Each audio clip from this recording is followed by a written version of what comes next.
warahmatullahi wabarakatuh. May the peace, mercy, and blessings of Allah be with us. Alhamdulillah, we can meet together on this YouTube channel, Asli Belajar, Action, Sharing, Learning, Inspiring, with me Nuramiani, in the topic of learning about listening for comprehension, especially the bottom-up strategy in a short dialogue. Before begin this class, let's start by reciting Basmalah. Bismillahirrahmanirrahim.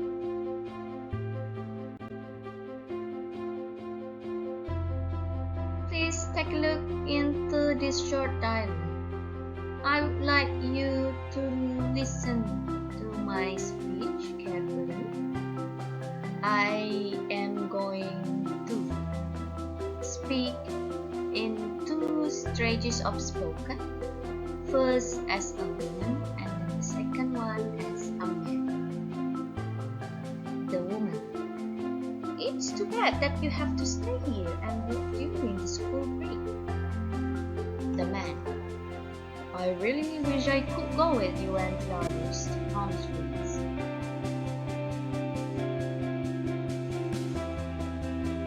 Please, what do you get from the short dialogue that I already shared with you? Woman and man talk about the school break, the plan for the school break. But the man is still on the job, or maybe the apartment, or maybe in the school. Why? Because the man maybe perhaps has several duties that are not finished yet. So the man cannot go with the others to Palm Springs. From the dialogue, we can get the meaning that the dialogue is typically a conversation between two or more people.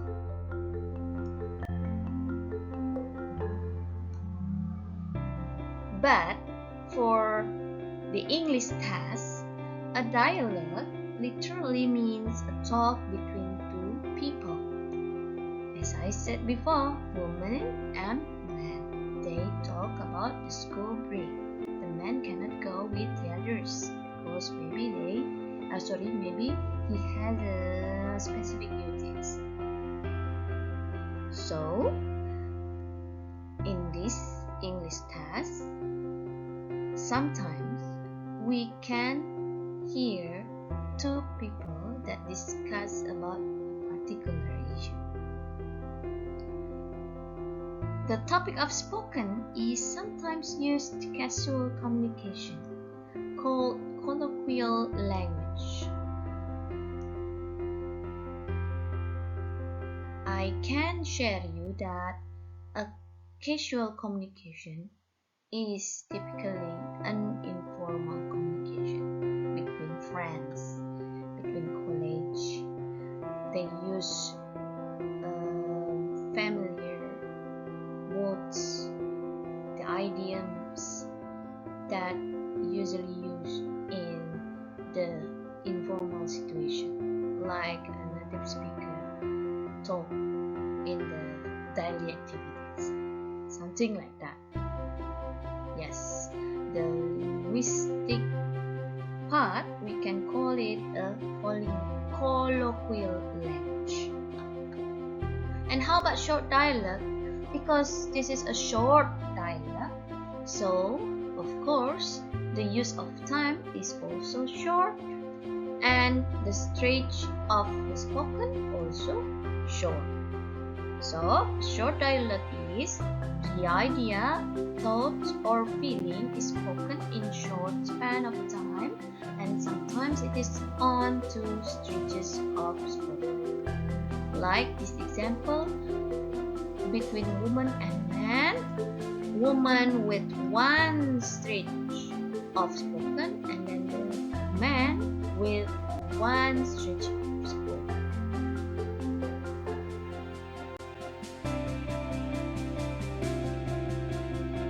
Alright, let's go to the next slide.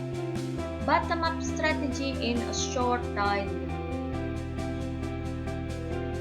The first text we have, bottom-up processing helps students recognize lexical and pronunciation features. When we need to discuss about the word, about the pronunciation, of course, someone need to be careful with how to listen and how to speak the word. So, in this situation, we combine the skill and the language of students. When students want to learn how to speak, how to listen, they need use the bottom-up processing by listen carefully to the lexical of word and then use the skill of language speaking, that means pronounce the word, trying to replay the pronunciation of the word. The second text, the direct focus of bottom-up strategy on language forms at the word and the sentence levels. Yes, because we use the skill of speaking and listening. The main is listening. So, based on the bottom-up strategy, the direct focus is on the language forms. The language forms can be at the word.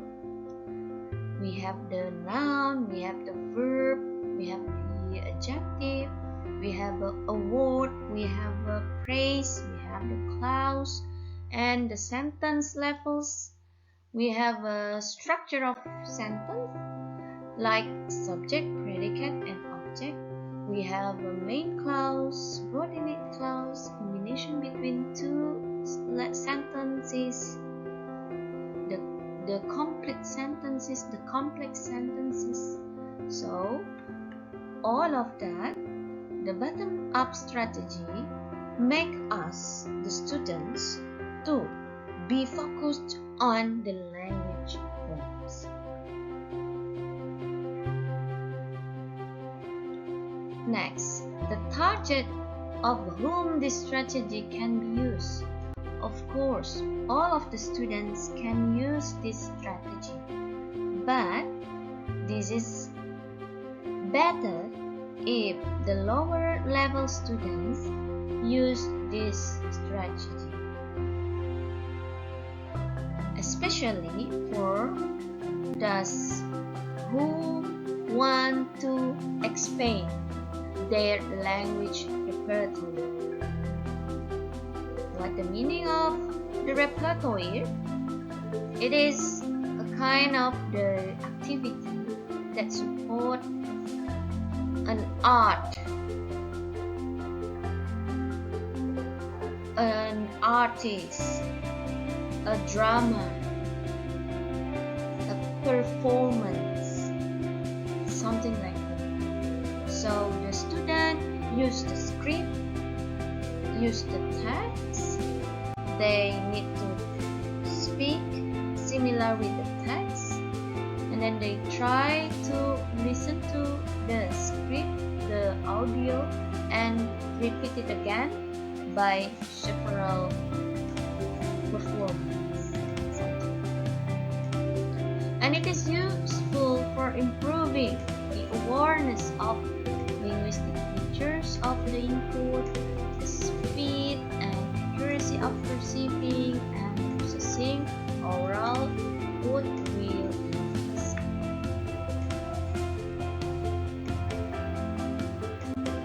wanna explain about linguistic features. Based on Hazley 2019, linguistic features are classified into 4 parts. First is about the orthographic features, and then the second one about the linguistic, and then the third about the grammatical, and then the fourth is about discourse features.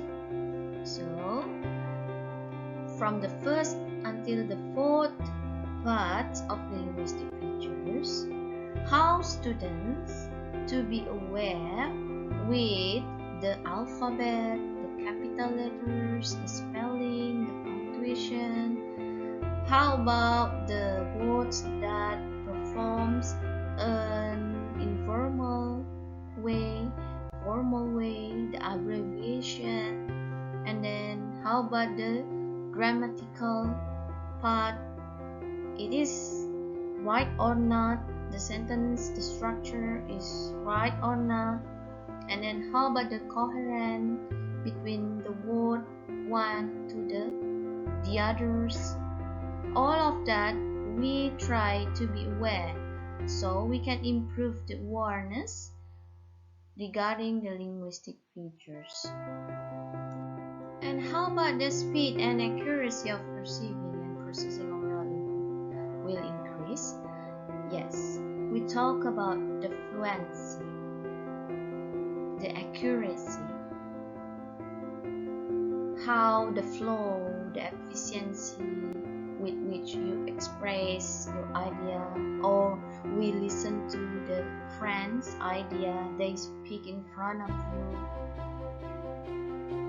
Is there any of you grammar mistakes?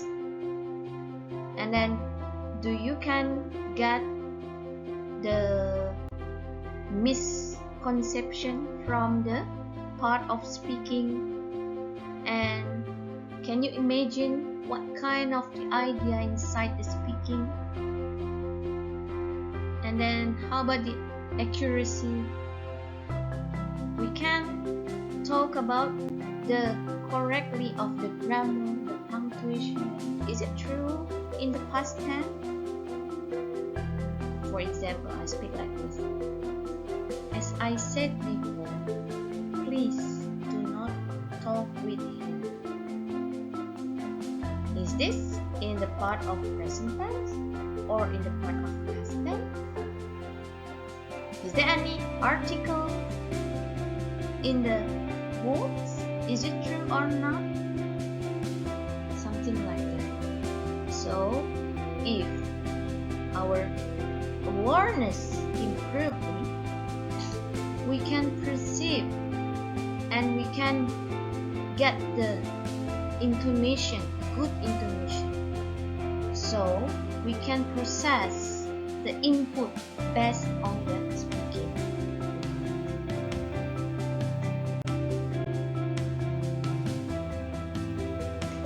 Alright, next slide.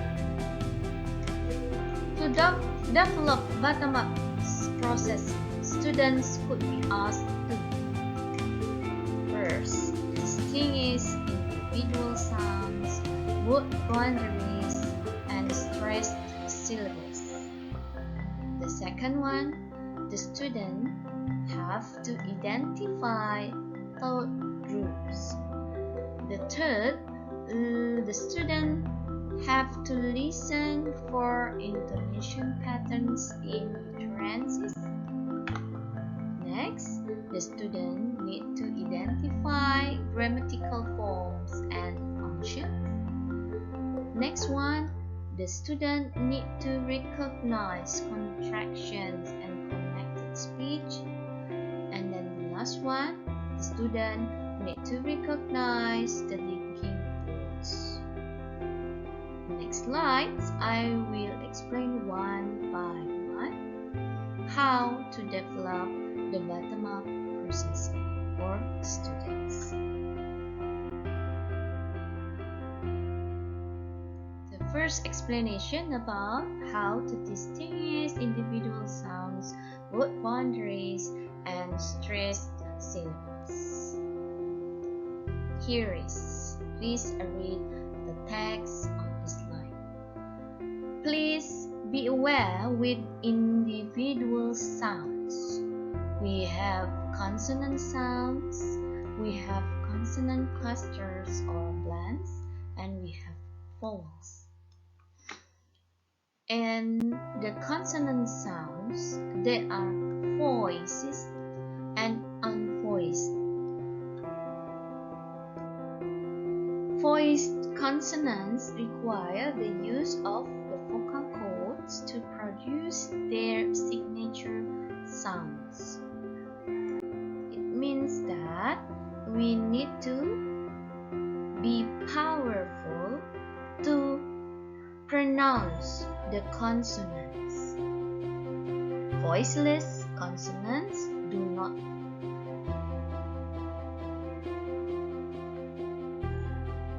For example, we have the word traveled. This is an example of voiced consonant. We need to be clear in the pronouncing the word of travel. Travel, travel, travel. T-R, travel. V-L, travel.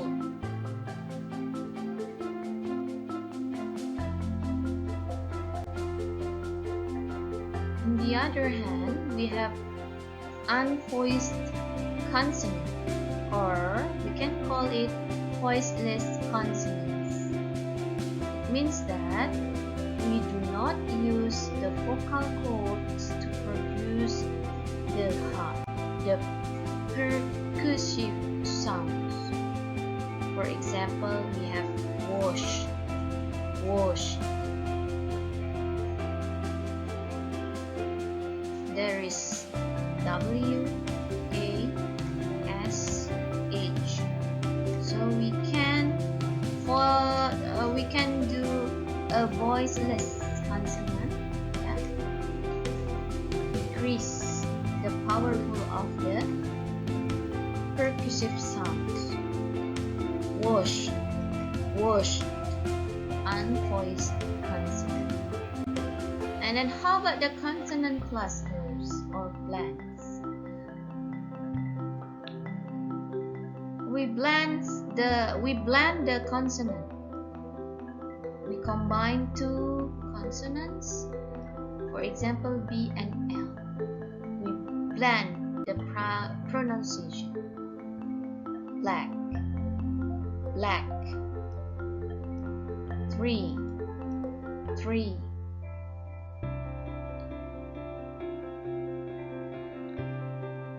Those are the example of consonant clusters or blends. And then how about the vowel? Vowel we have A, I, U, E, O.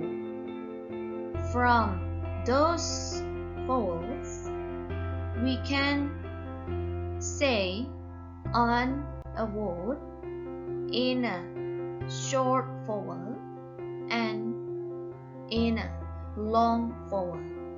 For example, apple, short vowel. Behind, behind, long vowel.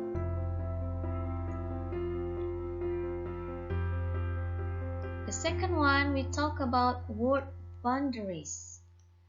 The way we hear where one word ends and where another word begins. The key points are the word ends and the word begins. Where is the full stop of each sentence? When we get the point of the full stop. I love football, full stop. How about you? So, we can explain. They are two sentences that we listen.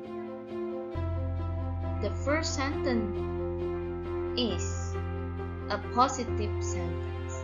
I love football. I love football. The second one is an interrogative sentence. How about you?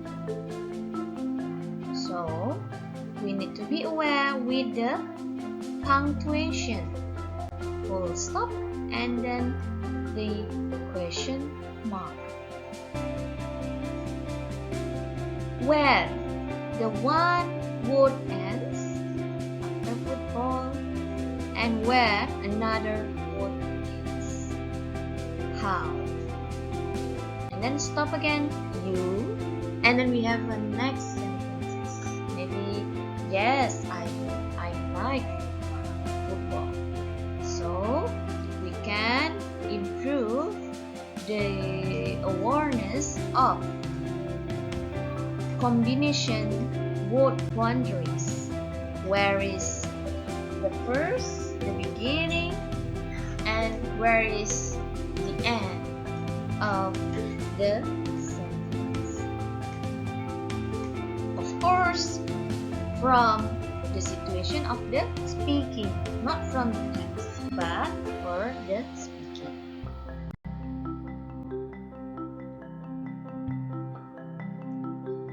Next, about stressed syllables. We need to be aware with the two rules. First is two syllables. A verb and a noun or adjective can be stressed in one of them. For example, one sentence. Everyone in our class is present today. Adjective. If this is adjective, present, we use in the situation of nominal sentence. Subject to be adjective.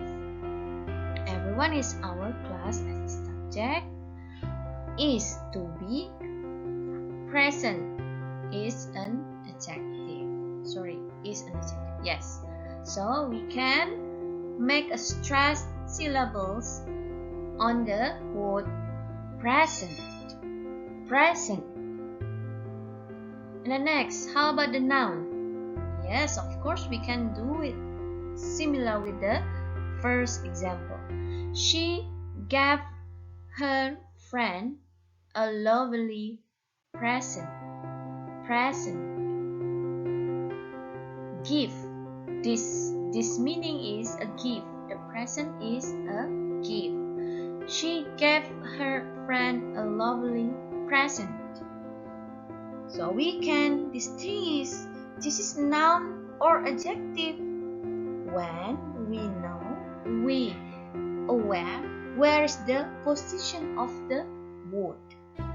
The first sentence, the first example, present is as an adjective because the position is after to be as a nominal sentence. And then the next example, the present word is after a lovely. The word lovely can be in an adjective and then continue noun. So adjective combined with noun. There is a praise, noun praise, a lovely present. So we can call the present is a noun. And how about the third sentence? The students will present their speeches on Monday. Now, present in this part is a verb because he stick on the word, he stick on the sentence because It is a verb 1 after will. Simple future. The students will present their speeches on Monday. Present. So the stretched syllables after pre. The syllable pre is different from the first example that the stressed syllables before the syllable said. The rule 2. Prefix and suffix are not usually stressed. Yes, for this situation, we can see on the examples. Walking, unclear, helpless, impossible. So we can make a highest intonation on the red syllables. Walk, clear, help, pause. Walk, help are the position before suffix.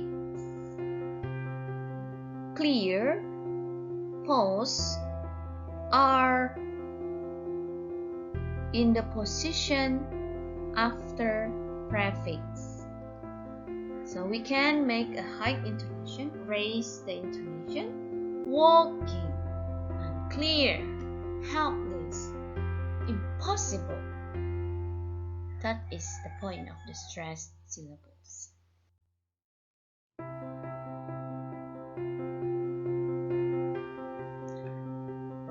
Alright, let's go to the identifying the thought groups. When we have one stretch of the sentence. For example, I have many ideas, but I'm difficult to write them. We need to be aware with the identifying the groups of the thoughts. We can make a pause to break down the long sentence, because from the pause we can be easier listening, and then we can put the comma by ourselves, or maybe we can just write on the sentence by ourselves using the pen. We can make a comma just in our mind when we read the text. So it's okay if you have a directly or indirectly sign the comma. Just make it clear that the sentence have to be in groups. For example, I have many ideas. This is one. But, conjunction, I am difficult to write them. So we have 3 groups of the sentence. So we can make easier what is the meaning from the sentence. I have many ideas, but I'm difficult to write them. Means that I cannot write what I have in my mind. Seperti itu. Ya, in Indonesia, in bahasa Indonesia, something like that. Saya mempunyai banyak ide, tapi saya kesusahan untuk menulisnya. So, he needs some helps to write the ideas.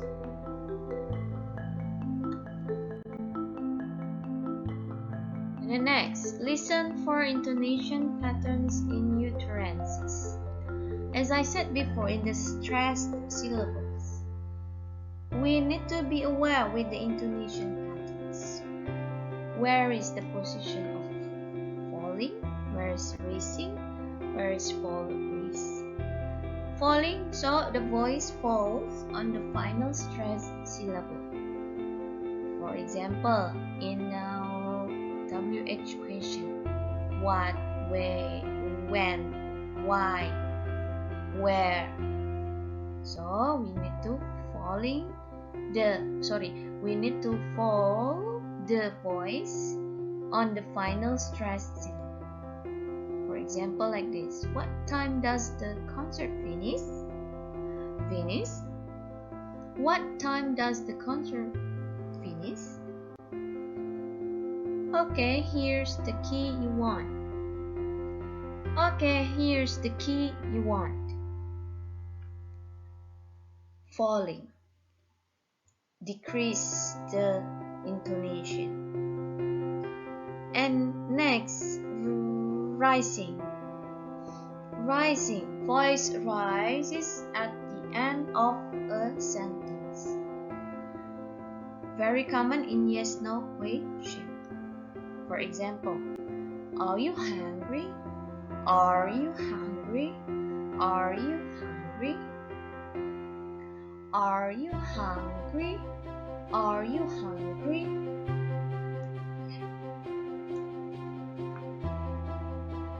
To make distinguish between falling and rising, we can use two types of the question, VH question and yes/no question.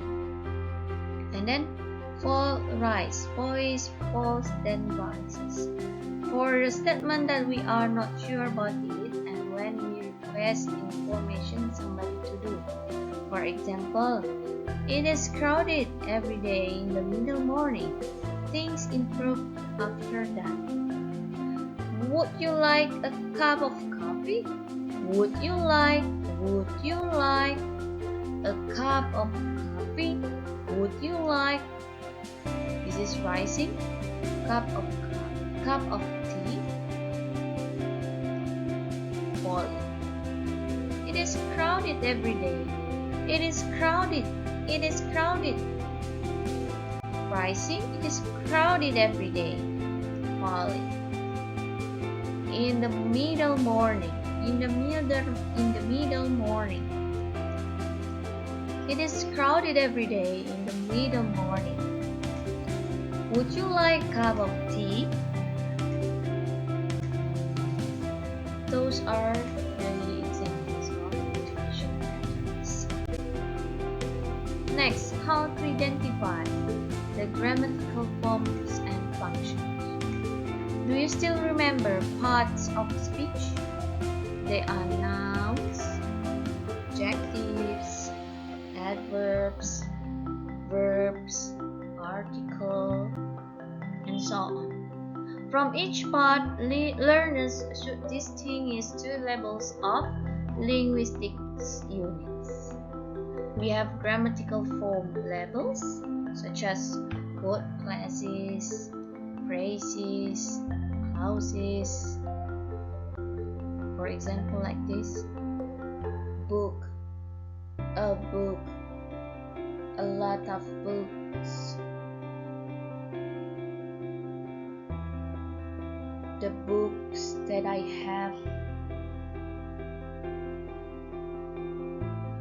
what the books it is. Those are the example, the grammatical forms levels. And how about the grammatical function levels? From the structure of sentence, from the structure of speech, we can identify the subject, the predicator, the object, the adverbial, the complement, the modifier. Where's the subject? I am going to be a professional lecturer, so I need to learn much time how to deal with the duties of the lecture. The sentence, the spoken that I said, there is a subject, a predicator, the object, the adverbial, the complement, and the modifier. So we have to be aware and remember the kinds, the parts of speech. The skills of English cannot be optimal without the language itself, the lexicon, the grammar. And the next, how to recognize the contractions and the connected speech. The first part, the spoken of English probably noticed often hard to hear. Yes, because they have contractions and connections. When we speak in the individual part, can get the point. For example, oh, that's book. Sorry. Oh, a book. Yes, I know. A book. Yes, I know. But when we say like this is your book, isn't it? This is your book, isn't it? We listen the connection of speech. The phrases flow together and interact each other. This is your book, isn't it? This is your book, isn't it?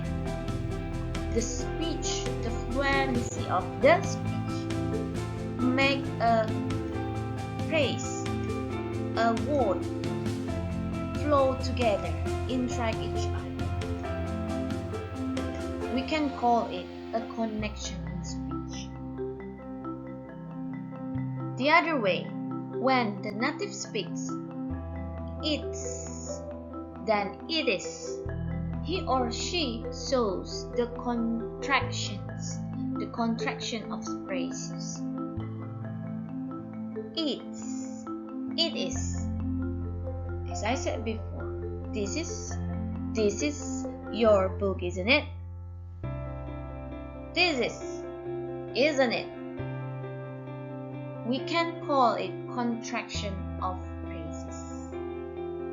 The phrase flows together, interact, and make a different pronunciation.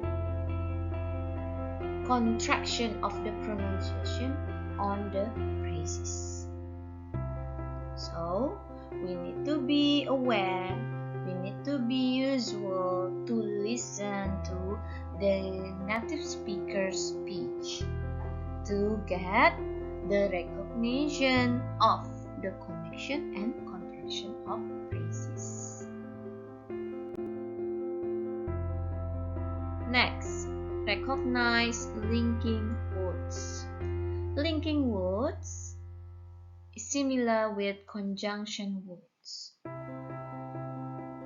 There is two clauses in the sentence. For example, Maria did her homework, but she forgot to submit it. But is a linking word. The first clause, Maria did her homework. The second clause is she forgot to submit it. So the sentence means she missed the task. Linking words can be recognized from the conjunction in the middle of the main clause and the subordinate clause, in the first clause and the second clause. We found the conjunction, so we can get where is the first clause and where is the second clause, and then after that we can determine this is the true definition or not, the inference of the sentence. For example, Maria did her homework. Yes, she is successful to finish the homework.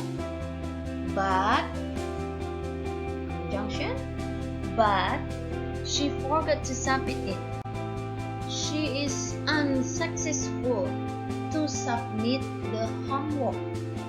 Means that she missed the task. By recognizing the linking words, we can get the meaning, the true meaning from the sentence, the spoken listening.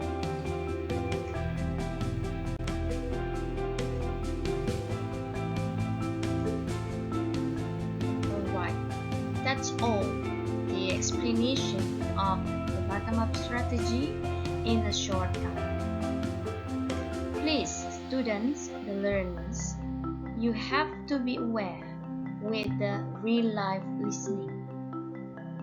When we try to use the bottom-up strategy, please try to combine the process of learning. It is a test or it is a real-life listening.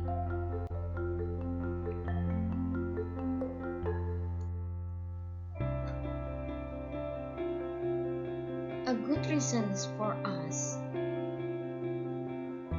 to learn about the listening comprehension, especially in the bottom-up strategy, we need to listen effectively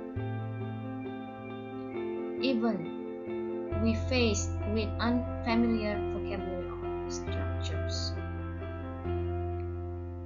We get the signal, we acknowledge the context by get the point from the pronunciation, the vowel, the consonant, the intonation, and please be aware with the linguistic elements. We can improve our listening by every day to practice the listening skills. You can take the audio from the authentic materials. The more you practice, the better you have the skills. Don't be hesitant. You may ask a question on the comments box, or you can ask me directly when we have a class. These are the references of the material today. Hopefully this is useful for us, and thank you so much. Happy learning and keep going. Assalamualaikum warahmatullahi wabarakatuh.